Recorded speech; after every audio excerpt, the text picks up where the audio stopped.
kids now. No chains around my feet, but I'm not free. In the 1970s, the world came alive to the sounds of roots reggae. I know I am bound here in captivity. It sang songs of revolution, morality and injustice and offered hope to ordinary people in times of immense political struggle. Bob Marley, Burning Spear, Peter Tosh and a whole heap of other artists brought this message from the ghettos of a small Caribbean island to the international stage. Stand up for your rights. Reggae music has become a voice of the Jamaican peasantry. It is the bedrock, I would say, of the expression of freedom. In Jamaica, it helped unite the country at a time of near civil war. I think most of Jamaican music is a reflection from the environment. That's why it is so raw, truthful and authentic. It was a music that kept everyone's sanity. In Britain, it was a cultural lifeline to a generation of young black people. Fighting the nation with them. It was just an occupation, or has been a young black man, you know? We're almost like the guinea pigs for a lot of the nonsense that was going on. You were kicked, you were beaten at the hands of racist police officers in this country. And its universal message crossed over to a much wider audience too. Roots reggae really gave the listener strength.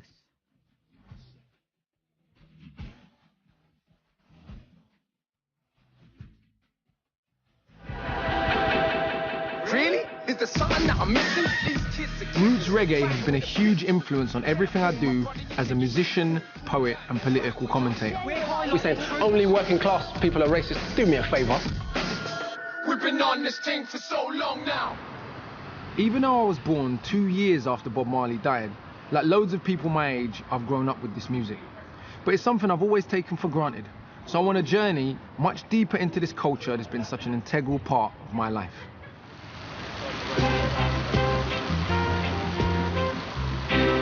But it's not just me. For millions of people, both in Jamaica and here in the UK, roots reggae has been more than just music. It's been a way of life. The Hackney Empire is one of the hubs of London's Caribbean community, where many a roots reggae legend has performed. I spent countless hours here growing up, and I've arranged to meet some of my elders to find out why this music has made such a connection. I wanted to gather you guys here today, you know, because you're largely responsible for roots reggae and my love for it. What was the opening moment that you thought, I love this stuff? When did reggae really hit your life? For me, was when Exodus came out, Bob Marley, that album. In this Exodus, where are you? It just contained the energy at that time that encapsulated what was going on in the environment. And that is the magic thing about reggae music, is that reggae music has always been the voice of the people, or the voiceless in that sense. Movement of the people. Our parents weren't really too keen on listening to it, particularly. It wasn't what they wanted you to aspire to, but that really was a key source of identity at the time. This is where you stop watching Top of the Pops, you know? You begin to understand music without lyrics and the power of the sound, which is important, the power of the sort of like the drum beat. And that's when you begin to get influenced and begin to understand, basically, what people all around the world are going through. Worrying about your earthly possessions, yeah. Don't make it. It was about suffering, basically. How to survive, you know what I mean? What the world is really like, basically, from that point of view. I see the glory in the morning sun.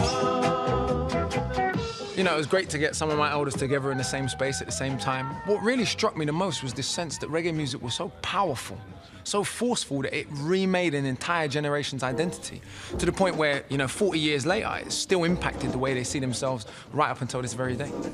If you would like a real vacation, having some fun and relaxation, if joy and happiness you would know, Jamaica is the place to go. Yes, Jamaica is... I love coming back to Jamaica. The first time I came here, I was 7 years old and I went to stay with my grandmother in her village for an entire summer. It was one of the most incredible experiences of my life, and I remember being blown away by just the sheer physical beauty of the place. That summer really shaped my relationship with the country. But now I'm older, I'm not blind to the challenges it faced and still faces. But despite those challenges, the Jamaican people have managed to make an indelible impression upon the world. Jamaica is the place to go. Someone said to me recently, not since the Mediterranean island of Crete a few thousand years ago, has an island of comparable size exercised such disproportionate influence on global culture. And that may sound like an exaggeration, but when you think about it, it isn't. 2.5 million people, 150 miles long, yet you struggle to find anyone anywhere in the world who doesn't know the name Jamaica and the word reggae music. For many people, reggae has had that global impact because it's a political music with a message. But I want to get a sense of the musical ingredients that help reggae to become so successful. So my first port of call is to meet with two of reggae's most influential musicians. I've got jackfruit, which is always a plus, and I'm on the way to interview Sly and Robbie. And my dad sent me a comical message that they must be intimidated to meet such a legend, by which he obviously meant I must be a little bit intimidated to meet them. Thanks, Dad. And it's really impossible to overstate the role that Sly and Robbie have played in Jamaican music. And so you could say I'm slightly what we refer to in London as gassed. Hello, gentlemen. How you doing? Pleasure to meet you, pleasure. I tell you, I told both my parents I was coming to meet you guys today. Yeah. And they were so jealous. Don't care where you come from, as long as you're a black man. Between them, drummer Sly Dunbar and bass player Robbie Shakespeare have made thousands of recordings, playing with many of the reggae greats like Burning Spear and Peter Tosh. You are an African. When I was a child, I used to love ska music. It's so infectious and fun, and from what I was told, it forms the basis of the reggae rhythm. So can you show me, so for example, what would a typical ska rhythm section be? Go play some ska music now. Ska is like American R&B, but the accent is crucially on the offbeat, as heard here on Sly's hi-hat.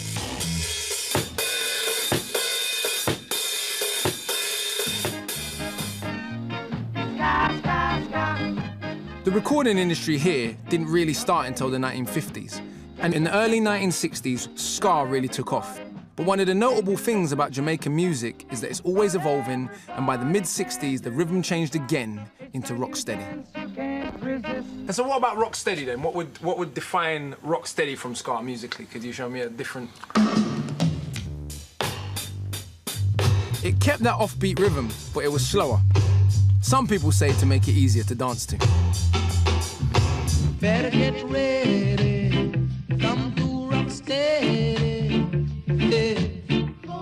You got to do this new dance. As the 1960s came to a close, the beat changed once again, this time into reggae.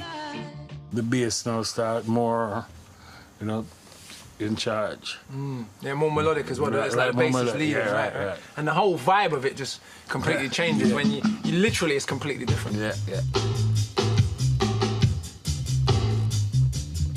Talk to me about the bass. You know, the bass plays such a big role, particularly in roots reggae. What is it about the bass and roots reggae? What is the relationship? Well, to me, the bass is the instrument to me who change the identity of the music.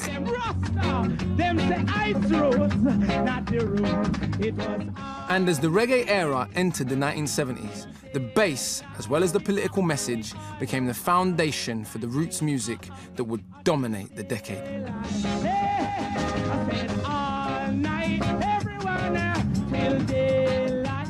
Bass and drums was the foundation of roots music. It was what people even used to identify a song.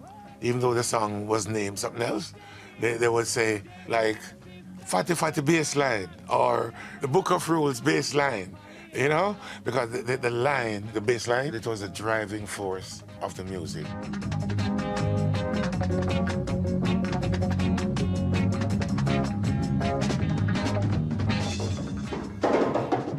But what you can't forget is that at the heart of roots reggae is a religious movement that emerged uniquely here in Jamaica in the 1930s, Rastafari.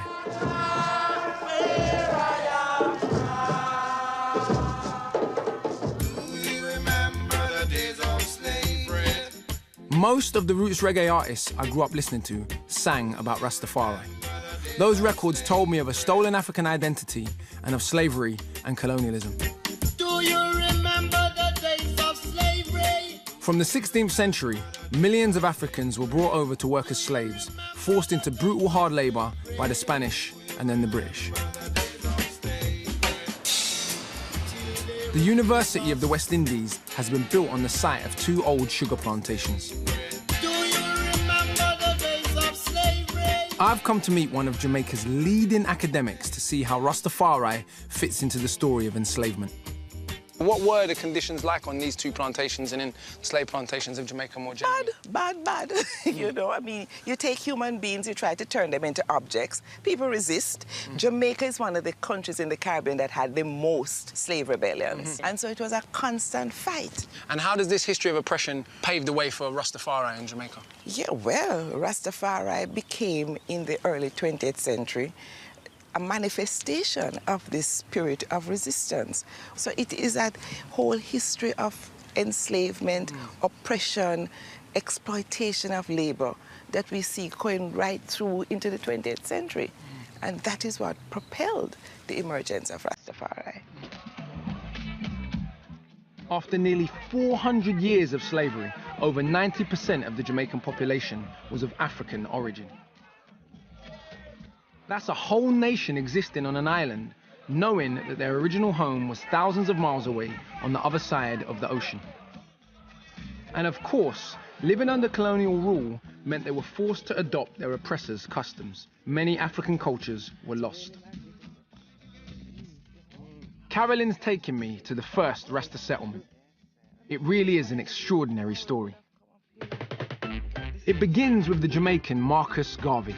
In the 1920s, he founded the largest ever Pan-African organization to redress the historical injustices caused by colonialism. Its emphasis was on self-help, a new black civilization, and a partial return to Africa. Garvey won global support from the black working class.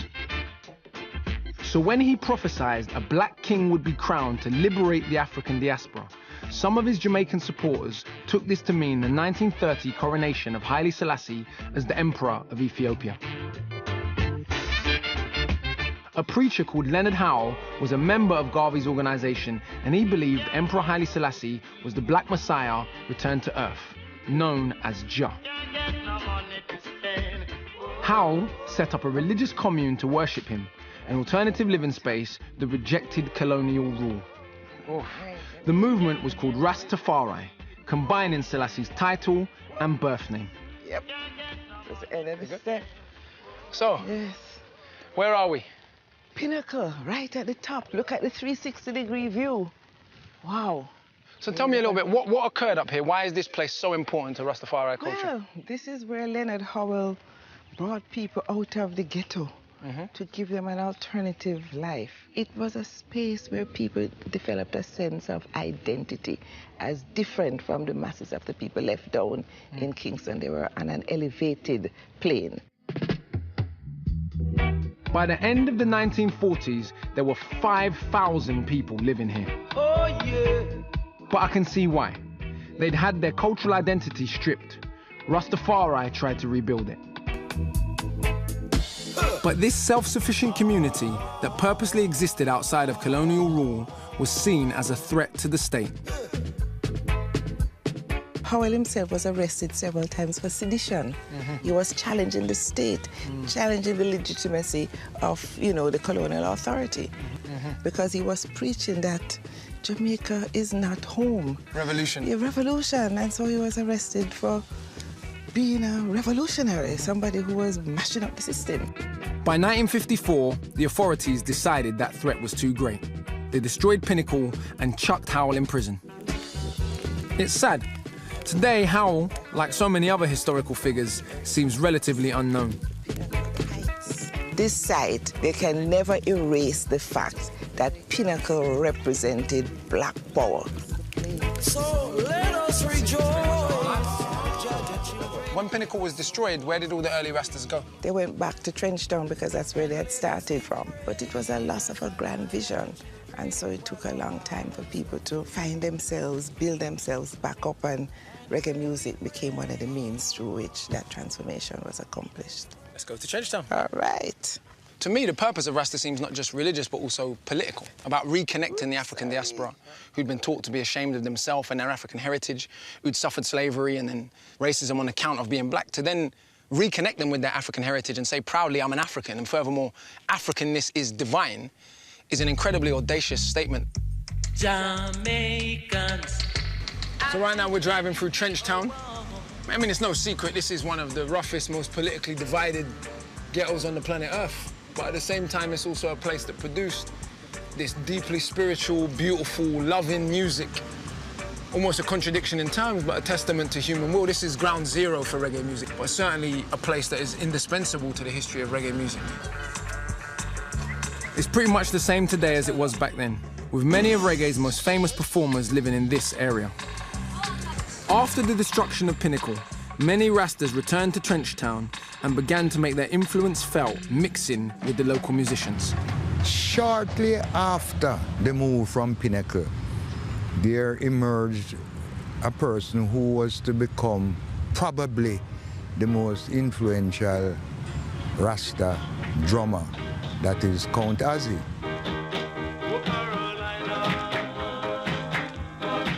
Count Ozzy is one of the Reggae Music Foundation inspirations. He is considered to be the person who invents the beat that we recognize as reggae.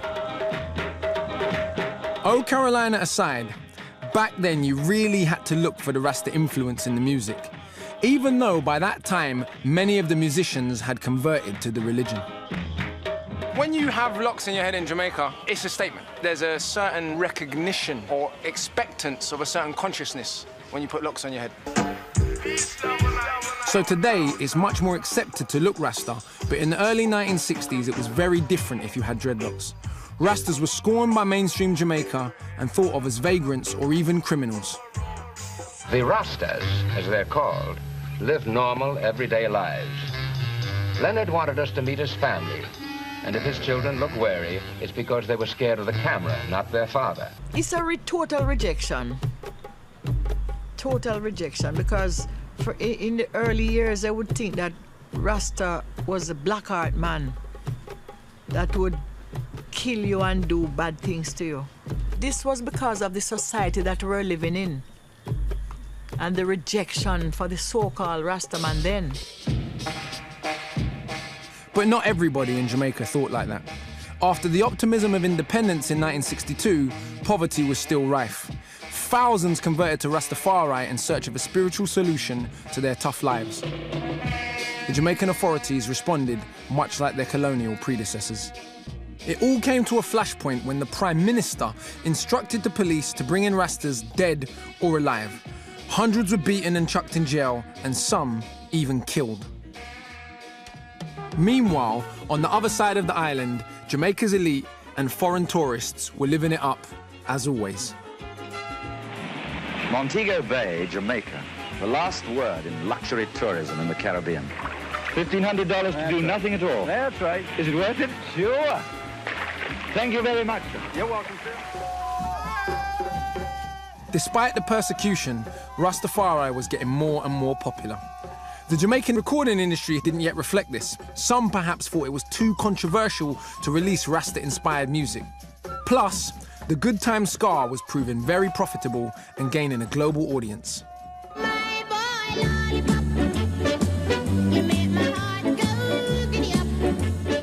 In 1964, Millie Small sold 6 million copies of My Boy Lollipop. It was fun, party music, and the start of a number of Jamaican singles hitting the UK charts in the 1960s. Some of the records sold well, but most Jamaican music still struggled to get recognition beyond the novelty status.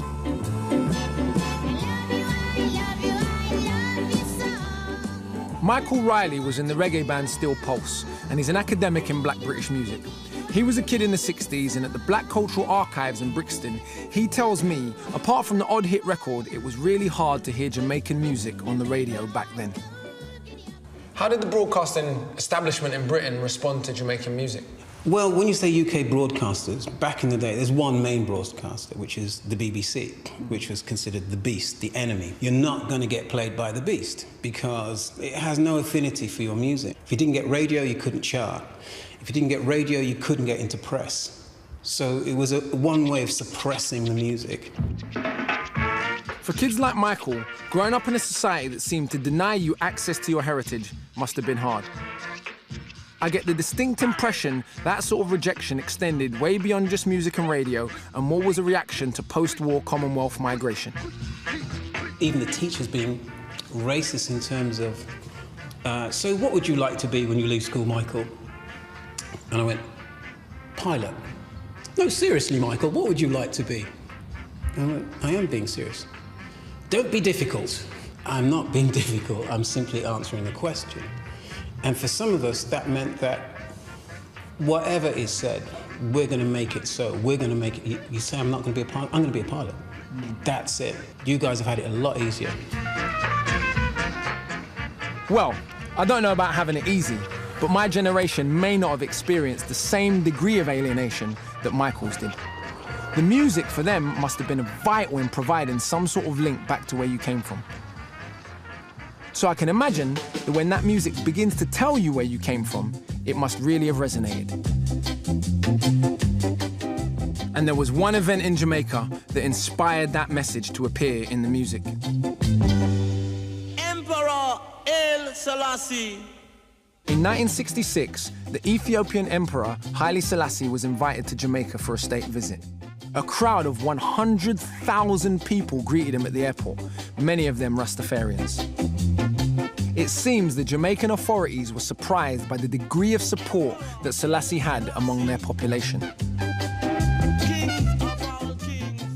Dr. Clinton Hutton is a lecturer in political philosophy and culture. Good to meet you, man. He is also a Rasta and was a young man when the Ethiopian emperor first visited Jamaica.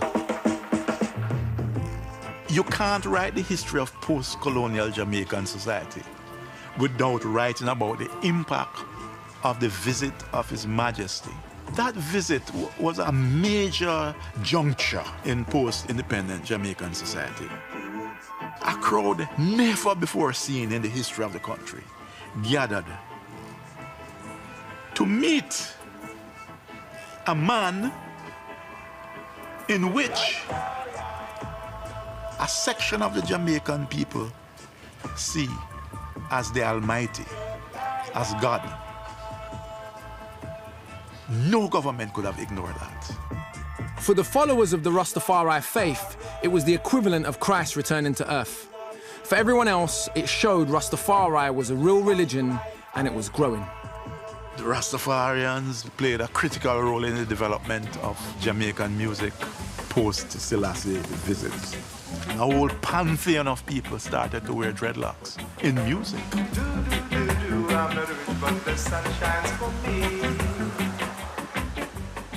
One of those singers was Bob Andy.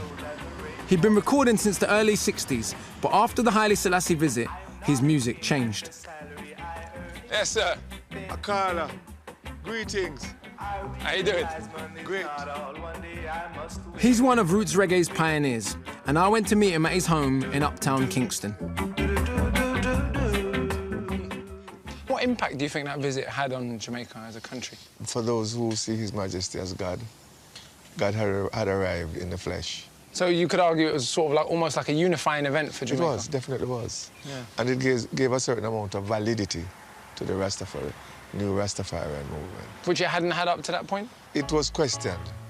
The dignity of the man and his office, and really just like a catalyst. More and more musicians like Bob Andy now had the confidence to start writing songs about Rastafari and the suffering it spoke of.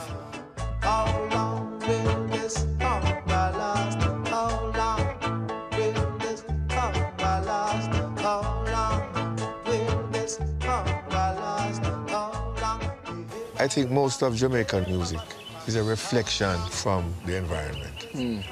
That's why it is so raw, truthful, and authentic. We've always been hungry.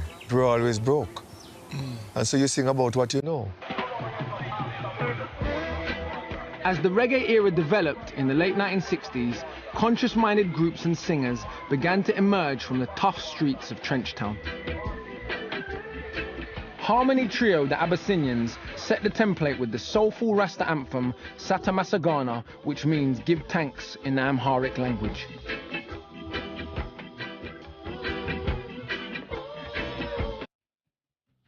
At this time, cheap recording studios sprang up all over the Jamaican capital. So when the established record labels refused to release Rasta music, groups like the Abyssinians simply recorded themselves in small, affordable studios like this one. Back in the day, roots artists like Burning Spear and Max Romeo all recorded here at Studio 17. It's strange to think of all these big names crammed into this hot little room, but you can almost see their fingerprints left in the dust.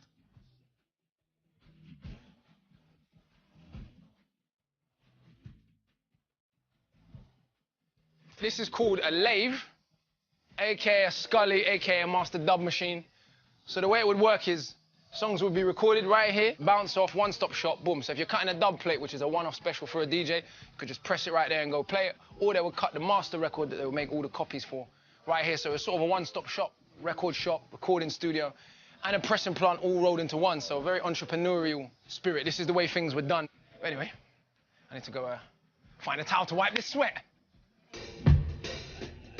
In many places in Jamaica, to listen to Rastafari music, you'd have to go to the dance hall. It wouldn't be played on radio, and certainly it wouldn't be played on certain days. It wouldn't be played on a Sunday, for example, because Sunday was considered to be reverent and Christian, and rebel music was not fit for that. So the way to get your music heard was to take your dub plate to the sound systems. This network of mobile discos that traveled the island were key in popularizing roots reggae.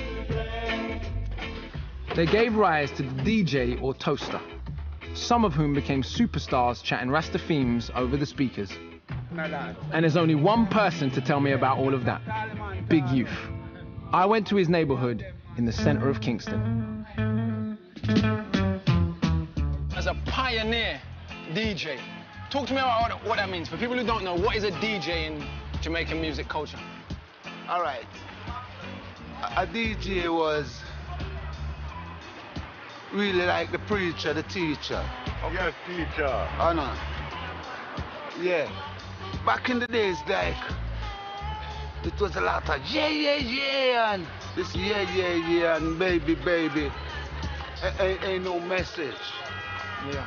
You understand? Because it wasn't bringing people together. It wasn't telling people to make love and not war, because war is ugly and love is lovely. If you see what I'm saying. Yeah. So, do you see that as the DJ's function, to bring a message into the music? That's what the DJing is all about. That's the change that the man you're talking to right now make within the music. Yeah? When we bring in the cultural, spiritual vibration to communicate with the people, ain't it? Big Youth was one of the first openly Rasta artists to get on the mic at a sound system, evangelizing conscious messages of peace and love.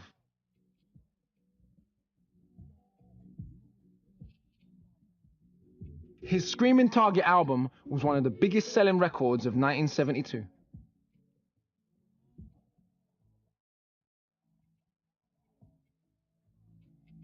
God, the sound system is like the radio stations of the ghetto.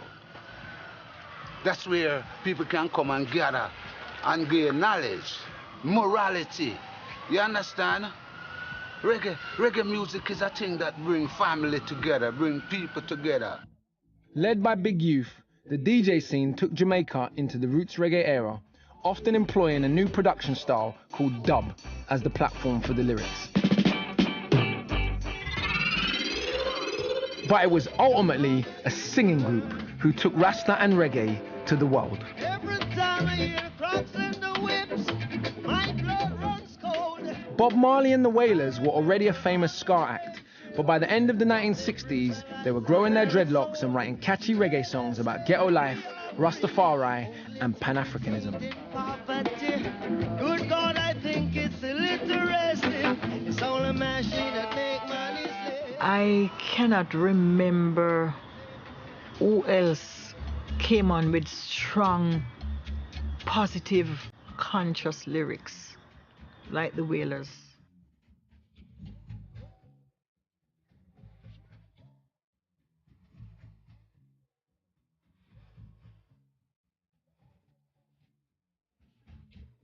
Bob Marley and the Wailers managed to communicate radical Pan-African politics to a huge audience through extremely well-crafted pop music. By the early 1970s, Bob and the Wailers were one of Jamaica's top acts. Read me, baby. I think what seems to be coming clear is that there was a period in the late 60s and then coming into the early 70s where a few different forces coalesced. There was the, tumultuous political times that Jamaica was going through. Then the long musical grounding that the musicians had from massive influences of African-American soul and blues. But even people like Jim Reeves, who many people might not realize is, massively popular here in Jamaica. So there were all these different forces that came together at once, along with the history, Marcus Garvey, Sam Sharpe, and of course Haile Selassie, that meant at that particular moment, all those forces could come together and create this brilliant kind of folk musical tradition. Hey! Get up in the morning, stay big and for it to fly, so that the every month can be. I said,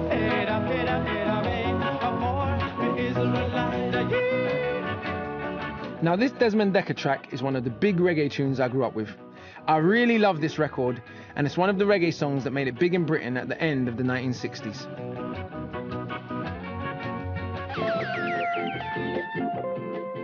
But reggae music still wasn't taken that seriously in the UK, and as that decade ended, apart from a smattering of great records, the stuff supported by the mainstream was of the lighter, pop variety. Basically, you were going to struggle to hear serious reggae on British radio in the early 1970s. Yes, sir. Dennis Bovell is one of British reggae's pioneers. You know what? I think we met once before, He was a teenager back then, and he remembers discovering this early Jamaican roots music at Sound Systems. And something that's very unique to the British Caribbean community, the blues dance. They were private parties, and they went on all night. Someone would bring records over from Jamaica, and we were dancing to it. We weren't just standing around drinking coffee or drinking alcohol and listening to it. We were actually actively engaged, in smooching and, Writing some wallpaper. Getting to know each other. Yeah. You might see a column of speakers that would be about the size of a wardrobe or two, and the sound coming out of it would be thunderous. Yeah.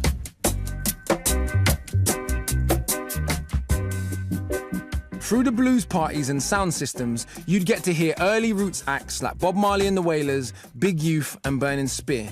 And for Soul to Soul's Jazzy B, who grew up in London's sound system culture, it was more than a musical education.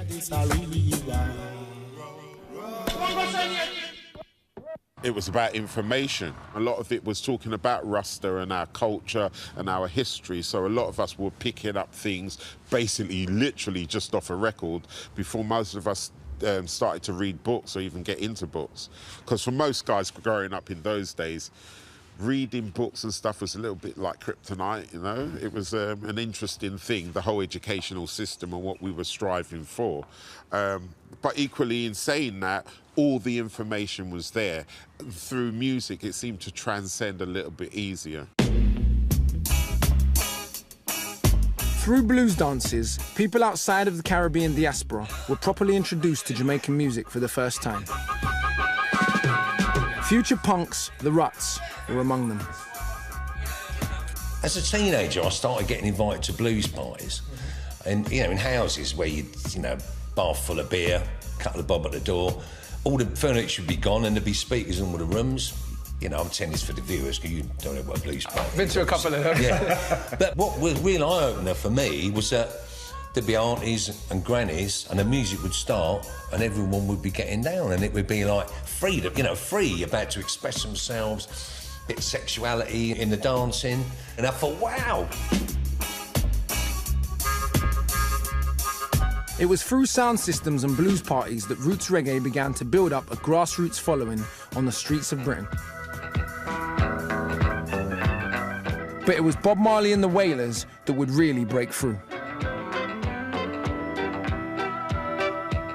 After signing to Island Records, they were presented to the UK market like a rock band, and through clever marketing and network TV performances, they got mainstream exposure. No sun will shine in my day-to-day. No sun will shine. The high yellow moon won't come out to play. Bob's songs seemed to really strike a chord with a wide British audience. I mean, the thing is, when you think he wrote quite feisty songs, quite revolutionary songs, but in a beautiful framework. Without hate. Without any hatred. hate. You know? It was just... So, I think, you know, as white people, he wasn't alienated. It was about unity. And without saying it, he was blessed to be that teacher, that prophet. That's what it felt like.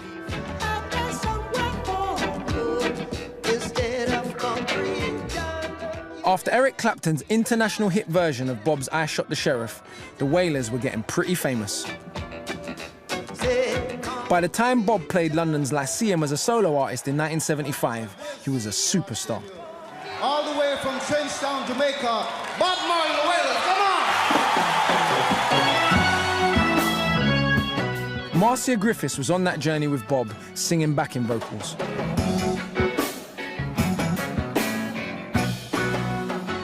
That night was when I think the music just took off like a rocket. He was definitely on another level.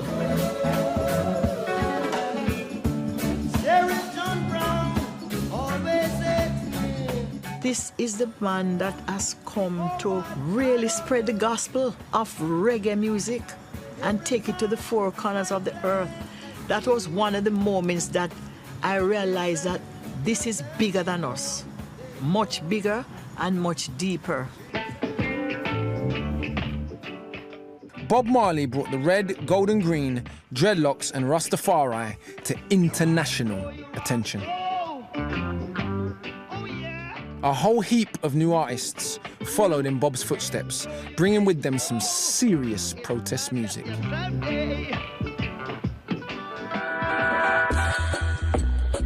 In 1976, Jamaica was in a state of emergency.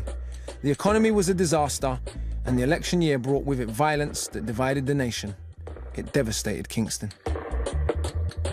Witnessing it all firsthand was journalist Vivian Goldman, who was sent over to Jamaica by the New Musical Express.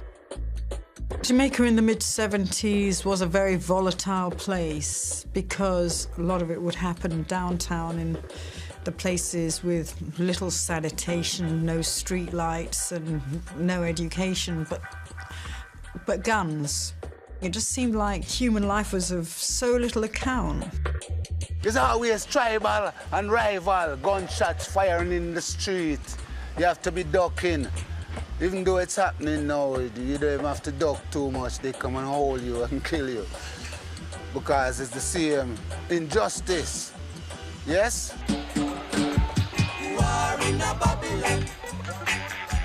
Whilst the social deprivation of Trenchtown is still clearly visible today, playing with the children and chatting to elders, it's hard to imagine this place was like a civil war back then, with 200 people being murdered. Political violence, corruption, and a constant influx of foreign guns ravaged Jamaica's ghettos. Artists like Prince Farai, The Gladiators, and Max Romeo reacted the only way they knew how, through the music.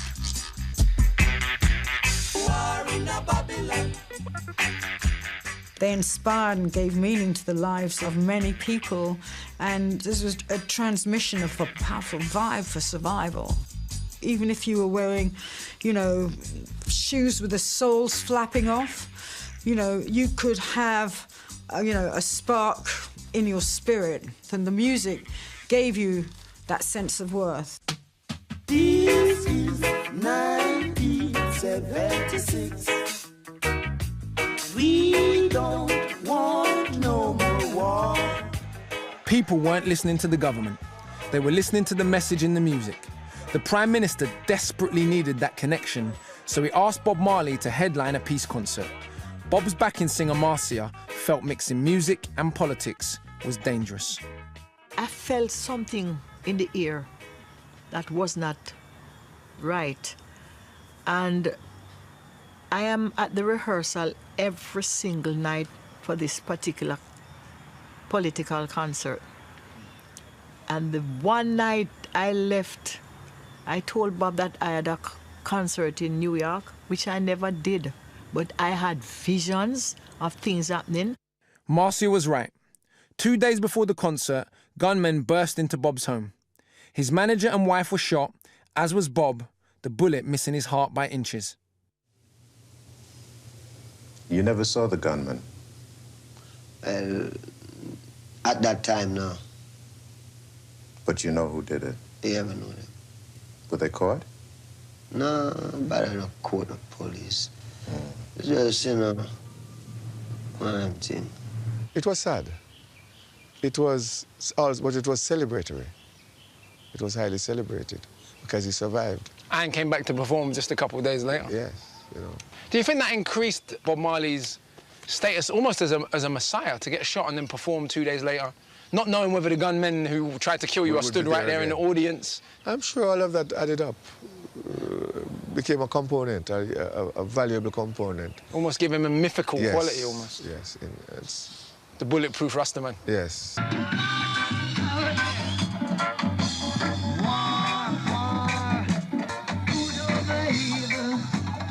But Bob wasn't bulletproof, and that night he showed his wounds to the crowd.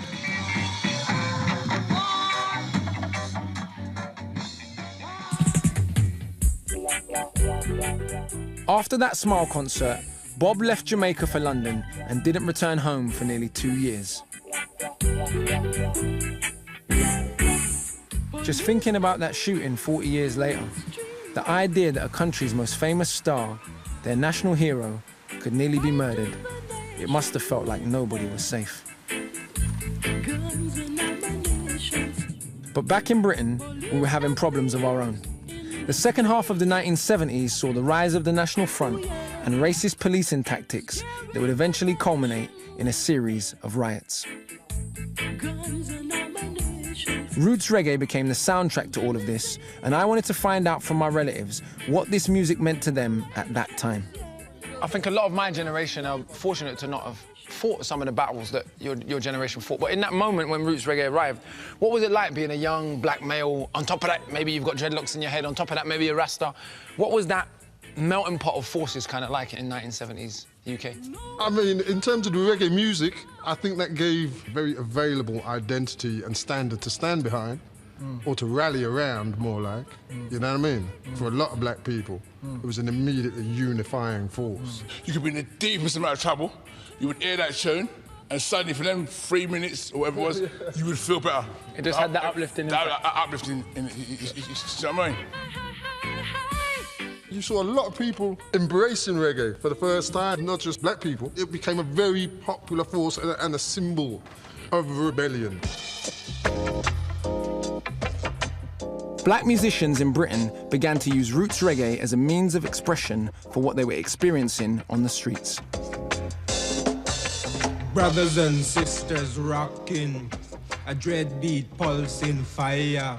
So I'm about to meet someone whose music's been a great impact on me, who's a poet I respect a whole lot, who I've interviewed before, and can be a challenging interviewee. His name's Linton Kwesi Johnson, and for me, he's one of Britain's greatest poets of the last 50 years. In the 1970s, he combined dub, roots reggae and poetry as a direct response to what he was going through as a young black man living in London. Wherever large numbers of black people were gathered together, the brutality we were receiving, for reasons best known to themselves, the police saw that as some kind of a public order threat. you say the brutality, what do you mean? What are some of the specific things? What do you mean, what do I mean by brutality? Physical brutality. You were kicked, you were beaten, you know, and framed and on trumped-up charges of assaulting a police officer. A police officer would come and stand on your foot, for example, and if you push him forward a bit like that, he'd say you'd assaulted him. And that was pretty routine and normal? Oh, yes. I mean, it was commonplace. Those days of the truncheon and those nights. A whole section of my generation were criminalized under the SUS law. SUS being short for suspicion. The old Vagrancy Act was used by racist police officers to criminalize black youth. You would be arrested and charged with attempting to steal from persons unknown. You were charged, no victim was produced. Could you still get a criminal record off the back of this court case where there were no victims produced? Well, of course, this is exactly what I'm saying. So people went to prison, of course, for attempting to steal from victims unknown? Of course. All we're doing is defending, so get you ready. The war. You know, I wasn't there at the time, but to really hear it from someone firsthand, just how brutal or how normal the brutality from the state and from racists and others was at the time is really, it still kind of gives you an uneasy feeling, just the normality of the people that are supposed to protect you brutalizing and stereotyping you, whether you're involved in badness or not.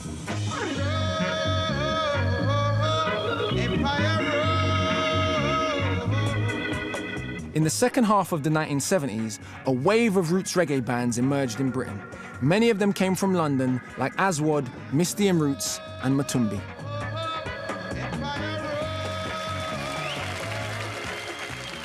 But one of the most political came from Birmingham. They were called Steel Pulse. They come from Handsworth in the Birmingham area, in Birmingham, in fact. Not exactly a leafy suburb. Their latest album is called Handsworth, and here, the revolutionary reggae sounds of Steel Pulse. Birmingham had one of the largest Caribbean communities in the UK, and as Steel Pulse's Michael Riley told me, racism in that city was a real problem. Tension was building, and it would eventually boil over into the riots of the 1980s. If I go for a job and me and you are mates, you're white and I'm black, and you'd come out and go, yeah, I've got a job, Mike, yeah, go on in, it's your chance for the interview. And I go in and they go, sorry, mate, there's no jobs. And you suddenly realise there's a difference between us. We might get on as mates, but there's a difference between how the world is now viewing us. In terms of the band, we're taking on that difference. We're looking at that in terms of the lyrics, and we're realising we have to become increasingly more deliberate, and we start to express that difference in the clothes. I made the clown hoods to make that statement on stage.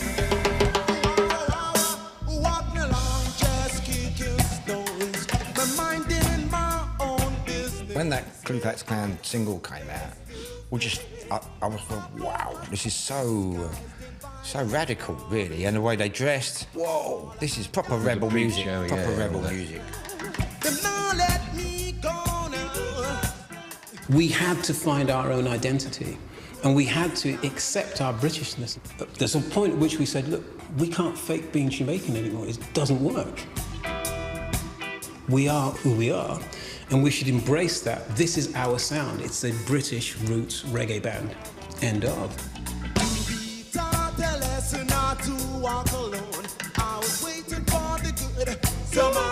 And what was really interesting is the way in which the UK-based sounds tried to step away from a little bit what was going on in Jamaica and find their own identity. They might not have felt fully British, but they certainly weren't fully Jamaican or Trinidadian or whatever else anymore. And it was trying to find that new thing that was of Caribbean origin, but UK-based. Back in Jamaica, the political violence was at its peak in 1978, and the knock-on effect to the poor communities was devastating. Roots reggae artists were continuing to reflect what was going on. They were the news service of the ghetto, hitting the charts with protest songs. This is so far as time. Fever time, children, fever time. It was hoped reggae could influence a ceasefire. That April, the two rival factions at the centre of the violence called a truce. In a show of unity, a peace concert was organised at the National Stadium. Big Youth, Inner Circle and the Mighty Diamonds were all on the bill. Ex-Whaler Peter Tosh was there too, now one of the most controversial and popular singers in Jamaica. Bob Marley was even persuaded to return home to headline. New Musical Express journalist Vivian Goldman was there. The atmosphere at the One Love Peace concert was exultant and, I mean, joyous, because there was that moment of hope for the people at the bottom of the social heap who were carrying the brunt of the burden, the people who were starving.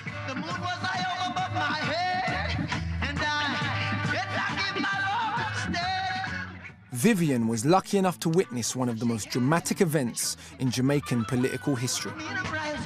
At the climax of his performance, Bob Marley showed just how powerful roots reggae and Rastafari had become. With lightning crashing over the stadium, the singer demanded both the Prime Minister and the leader of the opposition get up on stage. Two men whose political supporters were in bitter conflict. Two men who allegedly despised each other. It's got to be one of the most revolutionary moments in popular music. Only Bob Marley could do something like that. No one else. And we knew that this was one positive vibration. And this was like a seal. You know, this is something that Jamaica wanted.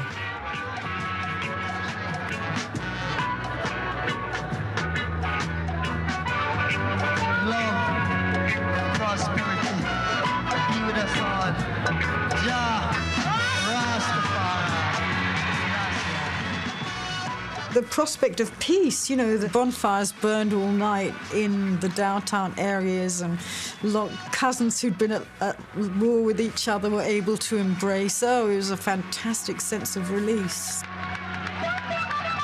It was an incredible feeling knowing that also many eyes around the world were focusing on this victory, even though the victory was short-lived because a lot of the engineers of the peace concert were dead soon after by violent means.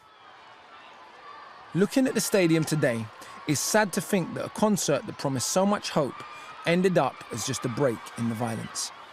That time was so volatile and dangerous that the people had to turn to music for help. It seems the authorities were genuinely worried about how much influence these artists had.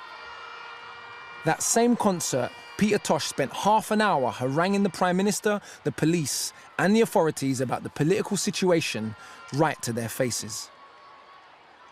A few weeks later, he was dragged from a street corner into a local police station. Robbie Lynn, keyboardist for Peter Tosh at the Peace concert, has come to meet me to tell me what happened next. He kind of went through a very bad beating inside, you know. We, the musicians, went there, but we couldn't do anything. We were not allowed to come anywhere near inside, and you could hear, you know, the effects of, you know, the type of punishment they were inflicting on him. He was literally crying.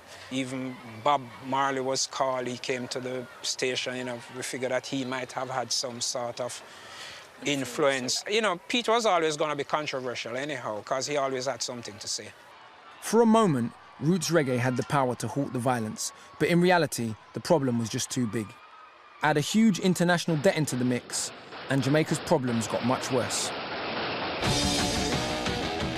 Back in Britain, we were about to have our own problems. Unemployment was high, the young working class felt at the bottom of the heap. Times were tough. But roots reggae and Rastafari were now a visible presence on our city streets. And disaffected white kids were beginning to identify with their message. There's that expression that was popular in Rasta, roots reggae, I and I survive. So that was terribly important, because what does it mean? It means, you know, I've got to survive, but not only I myself, but also I and I, which is I and my team, the people around me, my community. I honestly think that absorbing and thinking about those Rasta ideas and ideals gave you confidence in oneself that one could confront situations and find the strength to deal with them. By 1977, the punk scene embraced roots reggae, much to the surprise of Still Pulse's Michael Riley.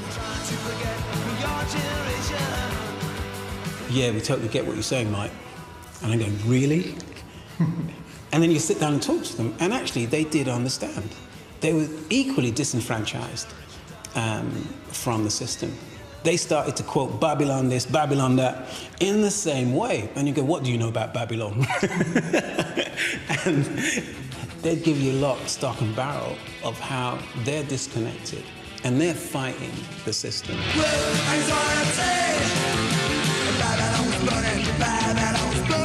You know, Babylon was just a word from the Rasta philosophy, really, that just basically means the poisoned part of the Western civilization. And we're living in London.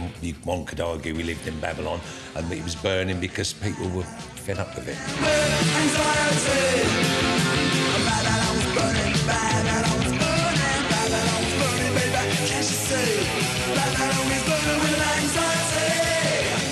While British streets were simmering with racial tension, punk and reggae bands were sharing the same stage.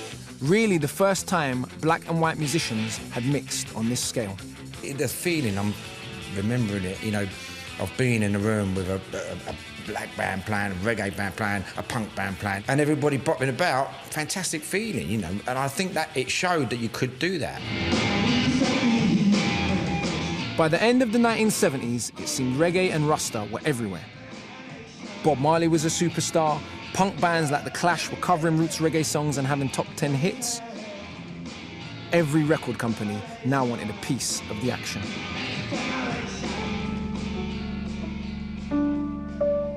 But then, in 1981, Bob Marley died at the age of 36. Jamaica lost its favourite son, and without Bob, roots reggae lost much of its international popularity. Things just moved on. But of course, its presence has been felt ever since. Conscious roots reggae has become part of brand Jamaica due to the whole generation of very, very gifted musicians and songwriters who created this wave of conscious roots reggae that made Jamaica the epitome of people's hopes worldwide of what music could do to elevate consciousness. Today, you can see both roots reggae and Rastafari in the Jamaican mindset, the language, the fashion, and even the food. It's the spirit of the nation and one of the enduring images of that Caribbean island. And there are signs that roots reggae is making a comeback. Jamaican artists like Chronix and Protege are spearheading a revival. They're taking the music in a new direction, but it's still grounded in Rastafari with a political message. It's making an international impact.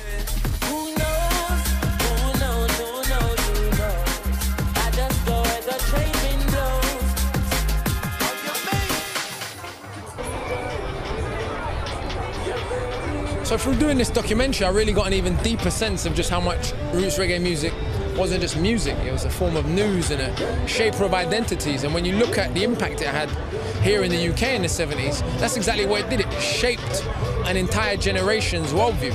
And for people like me, whose parents brought them up listening to roots reggae music, well, the legacy of that can be heard in all forms of uniquely British dance music, drum and bass, jungle, garage, and of course, grime. Welcome to Akala! The roots and rebellion of reggae have deeply influenced my own work. But what I've taken most from the music is its message of resistance to oppression and speaking truth to those in power.